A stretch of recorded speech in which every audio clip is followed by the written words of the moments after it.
वज़ीर-ए-आज़म इमरान खान इस महीने में आज दूसरी बार ISI हेडक्वार्टर गए। एक महीने के दौरान ये दूसरा दौरा था उनका ISI हेडक्वार्टर में।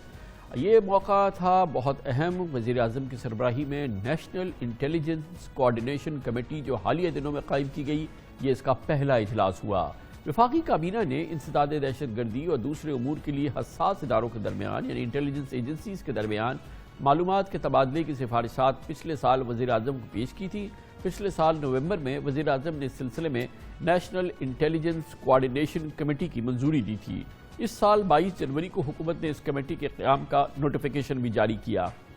पाकिस्तान में तवील अरसे से इस किस्म के इंटेलिजेंस एजेंसीज के दरमियान मालूमात के इश्तराक और राब्तों का एक मजबूत फोरम बनाने की बात की जाती थी। इससे कबल नेक्टा के तहत तमाम हसास इदारों को मालूमात के तबादले का इनके मालूमात को और इसके तबादले को मुनज़्ज़म किया गया था। नेक्टा का फोरम बनाया गया था इसके लिए, लेकिन मुबैना तौर पे इस इदारे से कोई बेहतर नताइज बरामद नहीं हुए। नेक्टा का कॉन्सेप्ट आगे नहीं बढ़ सका। अब नेशनल इंटेलिजेंस को कोऑर्डिनेशन कमेटी में तमाम हसास इदारों की नुमाइंदगी होगी इस कोऑर्डिनेशन कमेटी में, और ISI के डायरेक्टर जनरल इस कमेटी के सरबराह होंगे।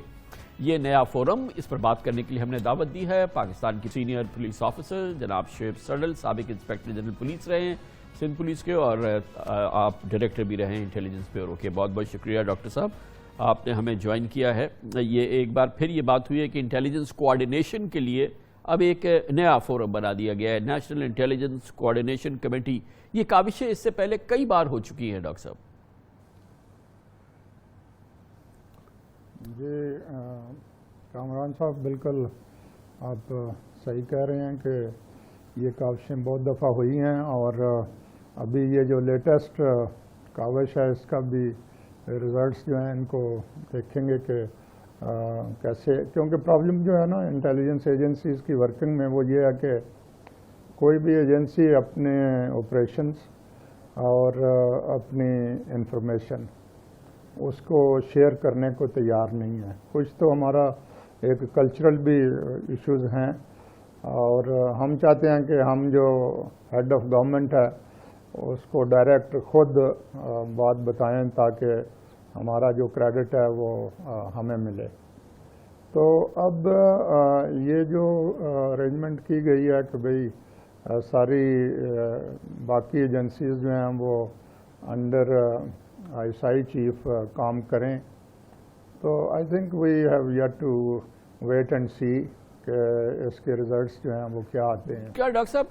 कहीं ये इसका मॉडल मौजूद है दुनिया में? क्योंकि तसव्वुर तो यही किया जा सकता है, मिसाल के तौर पे US है तो FBI वो अपनी रिपोर्टिंग करती है, CIA अपनी करती है, DIA अपनी करती है, और फिर जितनी भी अनगिनत इंटेलिजेंस एजेंसी, मिसाल के तौर पे अमेरिका में ऐसा होता है, बरतानिया में ऐसा होता है, या कि कहीं मॉडल मौजूद है जहाँ पर के ये मालूमात का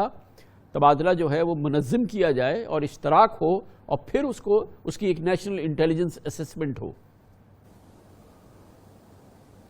वेल, जो हमारे यहाँ एक कामयाब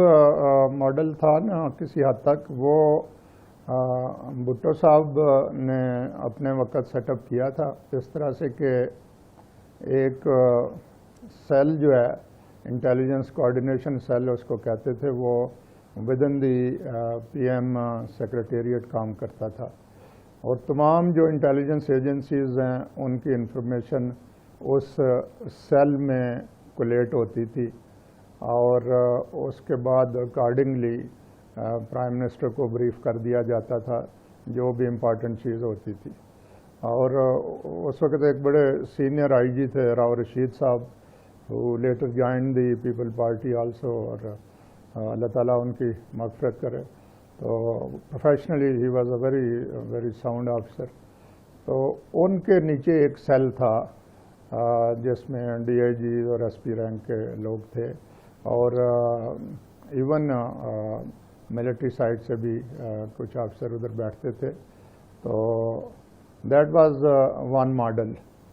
हमारे यहाँ कोई इस तरह का मॉडल जो है ये जो अब इन्होंने बनाया है, ये पहले नहीं रहा कभी, ये पहला एक्सपेरिमेंट है, और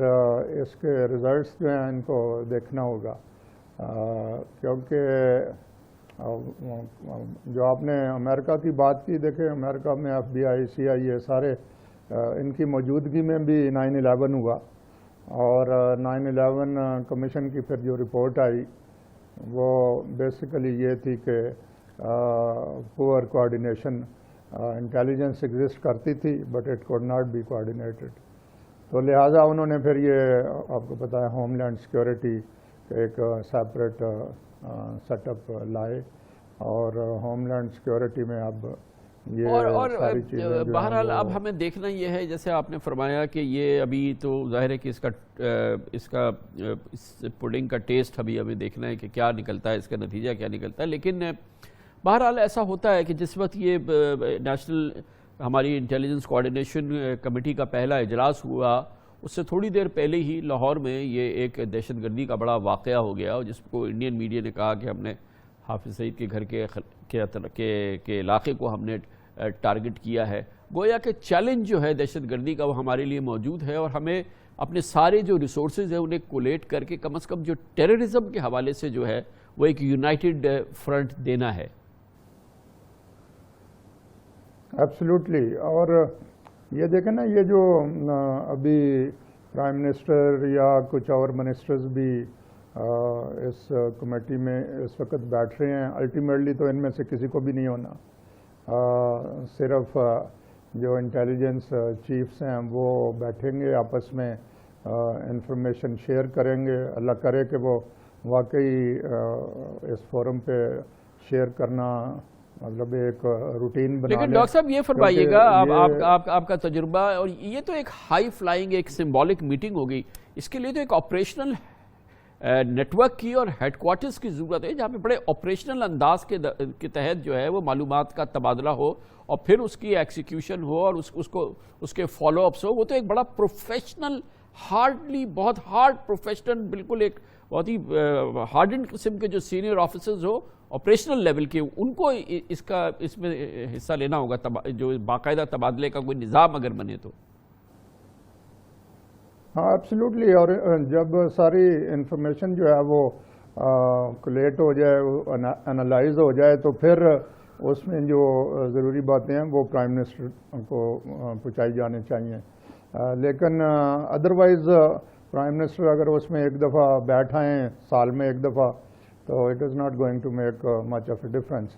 سوائے اس کے کہ وہ جیسے آپ کہہ رہے ہیں کہ ایک سمبالک بات ضرور ہے، but what we need is real institutional restructuring of our intelligence coordination setup. جیسے آج کی آپ نے اگزامپل دے دی ہے کہ جو انسیڈنٹ ہوا، تو اگر اس کو ہم زیادہ باریکی میں جائیں گے تو کسی نہ کسی پولیس اسٹیشن میں ضرور کچھ نہ کچھ انفارمیشن آئی ہوگی، اور چاہے اس کو اگنور کیا گیا ہوگا اور چاہے پاس آن کی گئی ہوگی، تو کسی نے اس پہ ایکٹ نہیں کیا ہوگا۔ بہت شکریہ ڈاکٹر شعیب صڈل ہمارے ساتھ موجود تھے، سابق انسپیکٹر جنرل پولیس، سابق سربراہ IB۔